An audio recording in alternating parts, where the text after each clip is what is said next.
സ്വർണത്തിന്റെയും പച്ചക്കറിയുടെയും വില വർദ്ധിച്ചതോടെ വിവാഹത്തിന് തയ്യാറെടുക്കുന്നവരാണ് ആശങ്കയിലായിക്കൊണ്ടിരിക്കുന്നത്.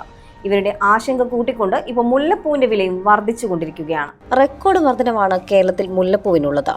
സീസൺ തുടങ്ങിയതും തമിഴ്നാട്ടിൽ നിന്നുള്ള വരവ് കുറഞ്ഞതുമാണ് വില കൂടാൻ കാരണമായത്. നിലവിൽ മുല്ലപ്പൂവിന്റെ വില കിലോയ്ക്ക് 7,000 മുതൽ 8,000 വരെയായി ഉയർന്നു. കഴിഞ്ഞ ആഴ്ചകളിൽ 2,000 രൂപയുണ്ടായിരുന്ന സ്ഥാനത്താണ് ഈ വൻ വർധനവ് സംഭവിച്ചിരിക്കുന്നത്. മൊത്തം വ്യാപാര വിപണിയിൽ ഒരു മുഴം മുല്ലപ്പൂവിന് 130 മുതൽ 160 രൂപ വരെയാണ് വില. എന്നാൽ ചില്ലറ വിപണിയിൽ എത്തുമ്പോൾ ഇത് 190 മുതൽ 210 വരെ രൂപയായി ഉയരുന്നു. വിവാഹ സീസണുകളും ഉത്സവങ്ങളും പൊങ്കൽ ആഘോഷങ്ങളും വന്നതോടെ പൂക്കൾക്ക് ആവശ്യക്കാർ കൂടി വരികയാണ്.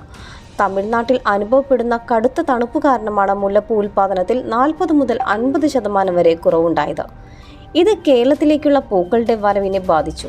തമിഴ്നാട്ടിലെ പ്രധാന മാർക്കറ്റുകളിൽ മുല്ലപ്പൂവിന്റെ വില കിലോയ്ക്ക് 10,000 മുതൽ 12,000 രൂപ വരെ എത്തിയിട്ടുണ്ട്. അതേസമയം മുല്ലപ്പൂവിനൊപ്പം മറ്റു പൂക്കളുടെയും വില വർദ്ധിച്ചിട്ടുണ്ട്. കനകാംബരം മുഴത്തിന് 80 മുതൽ 100 രൂപയും, പിച്ചി 120 രൂപയും, റോസ് ഒന്നിന് 10 മുതൽ 25 രൂപയും, താമര 25 മുതൽ 40 രൂപ വരെ നിരക്കിലാണ് വില വർദ്ധിച്ചിരിക്കുന്നത്. വരും ദിവസങ്ങളിലും പൂക്കളുടെ വില വീണ്ടും ഉയരാൻ സാധ്യതയുണ്ടെന്നാണ് വ്യാപാരികൾ നൽകുന്ന സൂചന.